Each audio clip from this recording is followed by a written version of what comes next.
Hello guys and welcome. So if you missed the last episode, do not fret, there's not much to catch up on. Basically, Blyth Spartans walked the National Northern League Premier after their huge new cash injection. They gave J. Emmanuel Thomas, yeah, you know that name, the QPR geezer, they gave him £110,000 per week wages and also brought in some well-known faces like Danny Guthrie. Now, with another £1 million in their wage bill and £100 million in the transfer kitty, they're gearing up for a second consecutive promotion. This time it would be from the National League Premier into League 2. In fact, no, this would be their third consecutive promotion, as they did the first one in real life. Quality. So all in all, that would mean that J. Emmanuel Thomas would become a professional footballer. I hope he gets a pay rise. Let's kick this shiz off by looking at Blyth Spartans' starting 11. We start the game here, 5 games into the season. Blyth, they're unbeaten, although Maidstone did hold on to an away 1-1 draw on a Tuesday night.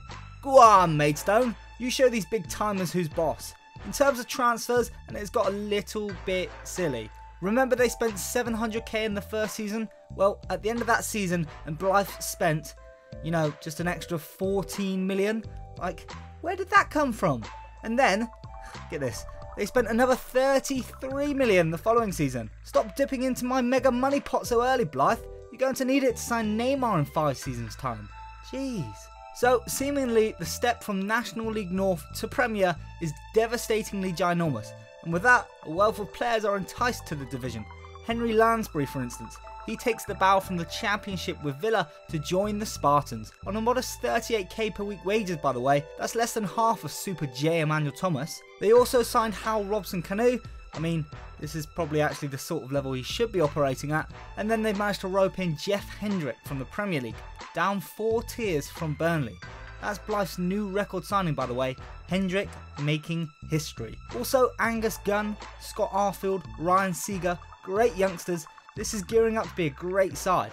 Alan, yeah, Gaffer Alan Armstrong is still in charge. I really hope he can stay as manager all the way up to the Premier League. How amazing would that be? Oh, and also I've realised why I find his name so funny. Anyone remember Small Soldiers? Greetings, Alan. Now shut up. I am Archer, emissary of the Gorgonites. Captain has changed place for this new season.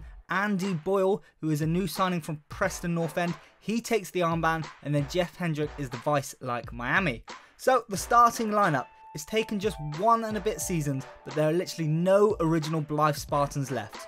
And there are just 2 players from last season's best 11 still in this starting team. But you'll be happy to know one of them is the ultimate warrior, 31-year-old Bob Harris. We managed to find a picture of Bob. I think this is him, the Super Spartan. And these shields, boys! In goal, and is of course Angus Gunn. Then across the back, there's Harris, Chris Basham from Sheffield United, Adam Webster and Conor McLaughlin from Millwall. All in all, Championship material, not National League. And Webster is a real coup. He's only 23 years old, but has some quality stats as you can see. Valued at 6.5 million, and he had an average rating of 7.3 in England's second tier last season. The midfield is equally as sweet. Scott Arfield and Hendrick, the boys from Burnley, Luke Hyam in the middle from Ipswich, then there's usually Henry Lansbury would be on the left, but he's injured, so meet Lyle Taylor. He's a winger that signed from AFC Wimbledon last season and probably the most unheard of player in the team, apart from Bob of course. Finishing up top, and Ryan Seeger comes in from MK Dons. He's a former Southampton youth player and has always been touted with big things. At only 22 years old, he could be one of the few players who stays at Blyth over the next 3 or 4 seasons. Also, Colton Morris. He signed from Shrewsbury, having scored 10 goals in League 1 last season. We're sure he will duel with Seeger for the division's golden boot. What that does mean for the squad though, with all these new faces, is that the match cohesion is very poor. Great individual players, but can they stick together? The average age of the team has also skyrocketed, once 24 years old, now 27, much higher than the league average. Jeff Hendrick has toppled Emmanuel Thomas as the top earner. He's on 120k, but I still like the idea of Jay being completely money grabbing, so I'm just going to continue rinsing him instead. I think that just about does it. So Blyth has started well in the season. They've brought in a load of new players. Let's sim to the end of the campaign and see what happens.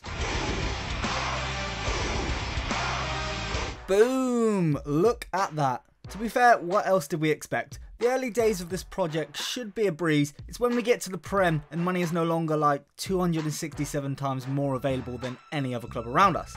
But it's nice to see the journey along the way, right? So, as anticipated, another storming campaign. 121 points, 1 loss, and I think the most hair-raising stat in that is again the defence. 16 conceded in 46 games. That's like, anyone good at maths? Someone leave a comment telling us how many goals on average they conceded across this season. I can't be asked. Alan Armstrong, he's still running an incredibly tight ship then. His team also managed to break a few division records. Most games without losing, 37. Awesome stuff, Big Al. Also, most games without conceding, 12 on the trot from February. Happy Christmas. Oh, and also most wins, 38 out of 46. Wow, that's like an 82.52% win ratio. Yeah, my maths is actually pretty sick. 2 + 2 is 4, -1, that's 3, quick maths. A couple of things I am going to do. First off, increase the stadium. Now, as we go into League 2, as you can see, we had the second highest stadium in that division, behind Tranmere. Come on, screw Tranmere. What do you reckon? Bump up Old Croft Park to 18,000? If we look at the stadiums in League 2, yeah, 18 would be fair. I'll do that now. Of course, while we're here, as promised to dear Alan, 100 mil in transfers and 1 mil in the wage budget. I'm not completely wiping the slate clean, by the way. It's an addition of money at the end of each season. As you can imagine though, they are spending a lot of money on wages, so it could all easily catch up with Blyth in the future. For example, their transfer budget is down to 10 million at the moment, meaning 190 mil has been spent already. Obviously, they've shifted it from the transfer kitty to the wages. Apparently, 1 million a year isn't enough for the wages of quality players like Jeff Hendrick and Ryan Seeger. Oh, and J. Emmanuel Thomas. It's nothing I can't fix though. Ching! In terms of league awards, Conor McLaughlin smashed it. The 27-year-old reaped the second highest man of the match awards and also highest average rating. A bit disappointing in terms of goals though. Ryan Seeger was not the division top scorer. He hit just 16. That's 10 off Liam Nash from York, the team that finished second. Let's kick on to Season 3 then, our first in the professional ranks. Really, we need to keep the same team and not just buy an entire new starting 11. The money will run out fast. Look at that squad, it's huge and basically everyone is on Premier League wages. Then the reserves is even bigger, and the likes of Danny Guthrie, who helped us win promotion in the first place, he's still there though. Just get rid. Quick note on the favoured personnel section, Gaffer Allen is in there now. Surely he will move on to icon and maybe even legend if he stays at the helm. Then the only new player to reach icon level so far, you remember Bob? Yeah you do. He's an icon.